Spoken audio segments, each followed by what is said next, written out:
TIFU by telling my mum my sibling won't last the year.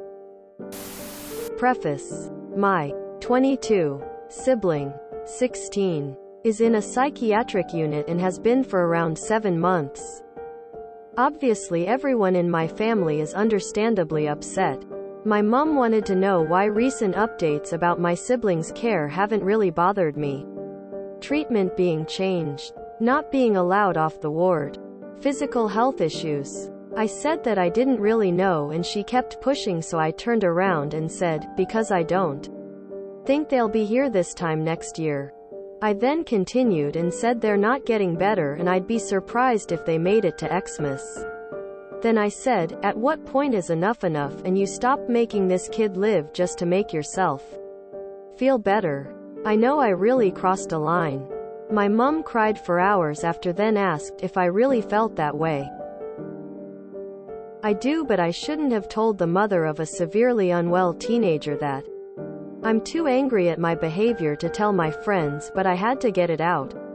My sibling is also my best friend, so maybe I'm protecting myself by being pessimistic, but my mum didn't need to hear that. Should have kept that to myself. TLDR. Told my mum that I don't think my sibling will be here this time next year and made her cry for hours. Apologize for the way you said it and explain your reasons. Your mum probably already knows it as well, but has been trying to avoid it, and the way you said it is going to hurt a lot. You need to be there for each other now. My brother died by suicide. I also felt this way sometimes. It is definitely a way of protecting yourself. I really regret not spending more time with him. I'm not saying you should spend time trying to help him. What I'm saying is, I really regret not just being with him, hugging him, or telling him I loved him. Maybe you can't change the inevitable, but you can be supportive. And I'm certainly not saying that or advocating for treatment to end, because I know nothing about this situation. And I also don't know that I agree ending treatment, regardless, is the right thing. I truly don't know. If I had it to do over again, I'm not sure what I could do to keep him from dying. But I am sure I could have spent more quality time with him and made sure he knew I always love and care for him regardless of his mental state. In fact, I should have spent less time trying to help him and more time loving him. Let the professionals work. Just love him and hug him and tell him. Meet him where he's at. Expect nothing from him. Just hang out. You are preparing yourself for the worst case scenario. It's just a human thing. Your mom, laid in her parental job description, cannot do that. Do everything you can now, so later you will not have any regrets. Please go to therapy. This is really hitting you hard, and lashing out is not helping anyone. My girlfriend died in a head-on collision 6 years ago. As far as I am concerned, I died that day too. I let my heart out of my chest and she passes away. I see every day as bonus points that I survive and fight off all the really dark stuff. I gave you this backstory for a reason, and it isn't pity. It's to tell you that I don't regret a single moment of the past that lead up to that moment. And that I am truly the most blessed person to have ever known that woman. No one else will ever be as lucky as I am to have known her. You and your family will need time to process. But please help them see that only half the moon is dark at a time. We just have to change our position in the universe to see the light when it's at its darkest. It is a blessing to have people you care for without boundaries. And they never last forever. Hold on tight to the ones you have and celebrate the time you have with them. Nothing comes between family. Not my neighbor, my job, my government, or my God. Another thing I want to tell you. My father had an aneurysm when I was 6. Pronounced dead of a stroke in the hospital, but they were able to pump out the blood and cauterize his brain blood capillary that had ruptured. 0.011% change of living at the time. 0% chance of walking or being social. My father had a sense of duty, conviction, and hope when he woke up from surgery.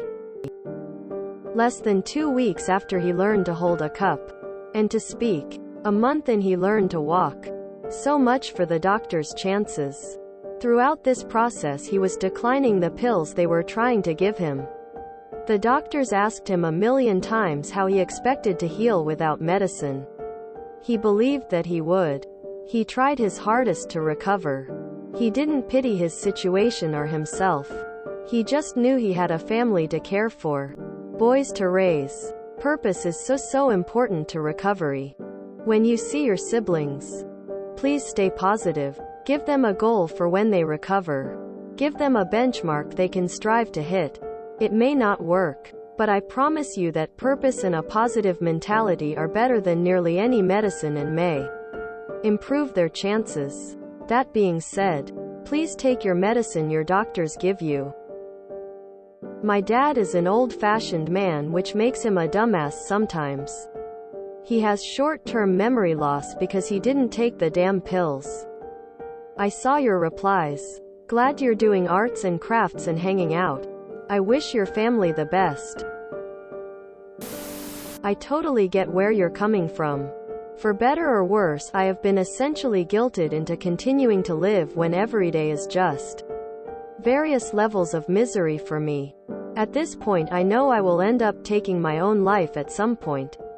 I've been going through treatment for years now and things do get better sometimes, but I always eventually end up back in the depths of despair and misery. My good days are really just days where I am apathetic about the fact that I am alive. I don't get excited to do things. I have very little to look forward to and a lot to not look forward to. It is misery. My family still thinks I will get better eventually, but I've given up hope on ever living in enjoyable life. I continue because I have to, not because I want to.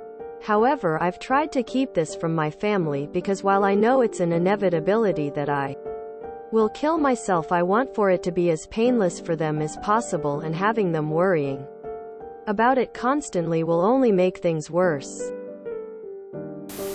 Your snap bound to happen if your mum kept asking about what you thought. You were honest, but I think your mum agrees with you inside, but parents can't bear the thought of their kid dying.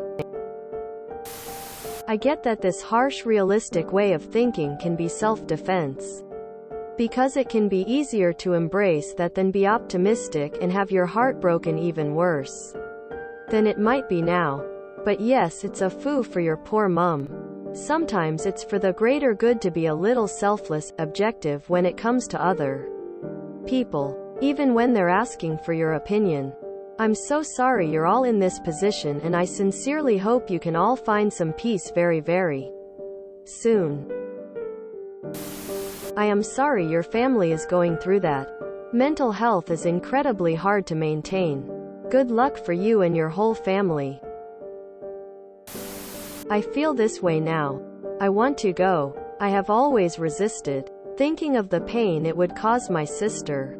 But she has moved away, is married, with a child. I maybe see her once a year. I considered her my biggest support when she was close and really fell apart when she moved away. I have nothing and no one. No friends. I just want to talk to her and have her love me and understand with why I want to go. I was 24 when my 20-year-old brother took his own life after years of struggling. I am so sorry for what you, your mom and your sibling are going through. I would not wish pain like that on anyone. All I'll say is, no matter how much you try to prepare yourself, it doesn't make a difference. Just enjoy the time you have with them. If you enjoyed this video, please check out our playlists full of similar content. Epic Aircast is like doom scrolling for your ears. Please like, share, and subscribe.